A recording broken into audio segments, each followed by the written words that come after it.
Hi hello നമസ്കാരം, എല്ലാവർക്കും പുതിയൊരു വീഡിയോയിലേക്ക് സ്വാഗതം. അപ്പോൾ ഇന്നത്തെ വീഡിയോ എന്ന് പറയുന്നത് ചെറിയൊരു ഇൻഫോർമേറ്റീവ് ആയിട്ടുള്ള വീഡിയോ ആണ്. അതായത് ബജാജ് പ്ലാറ്റിന യൂസ് ചെയ്യുന്ന ആരെങ്കിലും ഉണ്ടെങ്കിൽ അവർക്കുള്ള ഒരു വീഡിയോ ആണ്. അപ്പോൾ ഞാൻ ഉപയോഗിച്ചുകൊണ്ടിരിക്കുന്നത് ബജാജ് പ്ലാറ്റിനയാണ്. അപ്പോൾ ഏകദേശം 5 വർഷത്തോട് അടുപ്പിച്ചായി ഞാൻ ഈ വണ്ടി ഉപയോഗിക്കാൻ തുടങ്ങിയിട്ട്.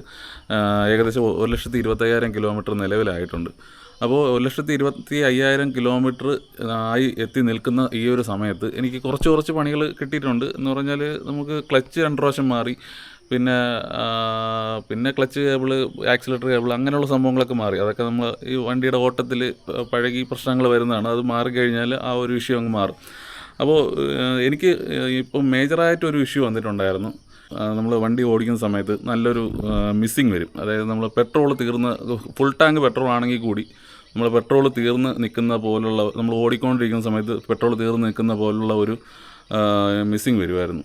അപ്പോൾ ചിലർക്കൊക്കെ ഈ ഒരു സംഭവം അറിയായിരിക്കും. അറിഞ്ഞുകൂടാത്തവർക്ക് വേണ്ടിയിട്ടാണ് ഞാൻ ഈ ഒരു വീഡിയോ ചെയ്യുന്നത് തന്നെ.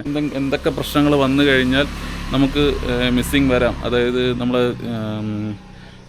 പ്ലഗിൽ പ്രശ്നം വന്നു കഴിഞ്ഞാൽ മിസ്സിങ് വരാം. അപ്പോൾ അങ്ങനെ ഞാൻ 2 പ്ലഗ് മാറി. പിന്നെ എയർ ഫിൽറ്റർ മാറി. എയർ ഫിൽറ്റർ അവിടെ ഒരു ബ്ലോക്ക് എന്തെങ്കിലും ഉണ്ടെന്നുണ്ടെങ്കിൽ നമുക്ക് മിസ്സിങ് വരാം. എയർ ഫിൽറ്റർ മാറി. അങ്ങനെ പുറമേയുള്ള എല്ലാ സാധനങ്ങളും ഞാൻ മാറിയിട്ടുണ്ടായിരുന്നു. പക്ഷേ എനിക്ക് പിന്നെയും മിസ്സിങ് കിട്ടുന്നുണ്ടായിരുന്നു. അപ്പോൾ അവസാനം ഞാനൊരു വർക്ക്ഷോപ്പുകാരനോട് ചോദിച്ച സമയത്ത് അത് കാർബേറ്ററിൻ്റെ ഇഷ്യൂ ആയിരിക്കാം എന്നുള്ളൊരു ചെറിയൊരു ഒരു ഊഹം പറഞ്ഞായിരുന്നു പുള്ളി. എൻ്റെ വീട്ടിനടുത്ത് ഒരു വർക്ക്ഷോപ്പുകാരനെ കൊണ്ട് പരിചയപ്പെട്ടായിരുന്നു. അപ്പോൾ ആ പുള്ളിയോട് പറഞ്ഞ സമയത്ത് നമുക്ക് കാർബേറ്റർ എന്തായാലും ഒന്ന് അഴിച്ചു നോക്കാം.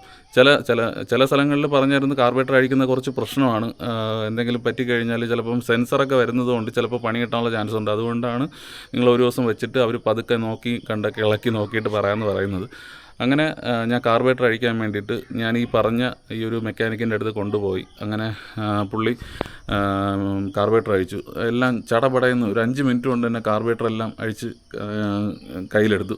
എന്നിട്ട് പുള്ളി അതിനകത്ത് എല്ലാം ക്ലീൻ ചെയ്തു. പ്രഷർ വാഷ് വെച്ച് വെള്ളം പമ്പ് ചെയ്ത് അതിനകത്തുള്ളതെല്ലാം ക്ലീൻ ചെയ്തത്. ഈ ഒരു സംഭവമാണ് വണ്ടിയുടെ കാർബേറ്റർ എന്ന് പറയുന്നത്.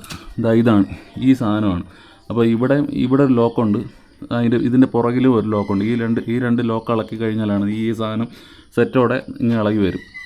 അപ്പോൾ ഇതിനകത്ത് ഉണ്ടായിരുന്ന ഈ പെട്രോളിലൊക്കെ വരുന്ന ഈ പൊടിയും കാര്യങ്ങളൊക്കെ ചിലപ്പം ഇതിനകത്ത് വന്ന് സ്റ്റോറാകും. അപ്പോൾ ആ സ്റ്റോറായി കഴിഞ്ഞ് കഴിഞ്ഞാൽ ഈ പൊടിയൊക്കെ വന്ന് ഇതിനകത്ത് സ്റ്റോറായി കഴിഞ്ഞാൽ ഇതിനകത്ത് 2 ജെറ്റുണ്ട്. അപ്പോൾ ഈ ജെറ്റിൽ കൂടെയാണ് പെട്രോൾ പാസ് ചെയ്ത് പോകുന്നത്. അപ്പോൾ എന്തെങ്കിലും പ്രശ്നം വന്നു കഴിഞ്ഞാൽ ഈ ജെറ്റിൻ്റെ ആ ഒരു ഹോളിൽ എന്തെങ്കിലും അടവ് വന്നു കഴിഞ്ഞാൽ വണ്ടിക്ക് നല്ല മിസ്സിങ് ആയിരിക്കും. പെട്രോൾ പ്രോപ്പറായിട്ട് നമ്മുടെ ബാക്കി എഞ്ചിൻ്റെ സൈഡിലോട്ടൊന്നും പോകത്തില്ല. അപ്പോൾ അങ്ങനെ വന്ന ഒരു പ്രശ്നമാണ് എനിക്ക് നല്ലൊരു രീതിയിൽ എനിക്ക് പണി കിട്ടി. എനിക്ക് തോന്നുന്നു ഇപ്പം നിലവിൽ 1,25,000 കിലോമീറ്ററായി. അതായത് 1 ലക്ഷം കഴിഞ്ഞ് കഴിഞ്ഞാൽ പിന്നെ 0 മുതൽ വീണ്ടും സ്റ്റാർട്ട് ചെയ്യും. അതാണ് ഇപ്പോൾ 25,000 എന്ന് പറഞ്ഞ് കാണിക്കുന്നത്. 1,25,000 ആയി നിലവിൽ. 1,23,000 കിലോമീറ്റർ ആയ സമയം തൊട്ട് എനിക്ക് ഈ ഒരു പ്രശ്നം ഫേസ് ചെയ്യുന്നുണ്ടായിരുന്നു. പിന്നെ ഞാൻ അഡ്ജസ്റ്റ് ചെയ്ത് അങ്ങനെയൊക്കെ ഓടിയതാണ്.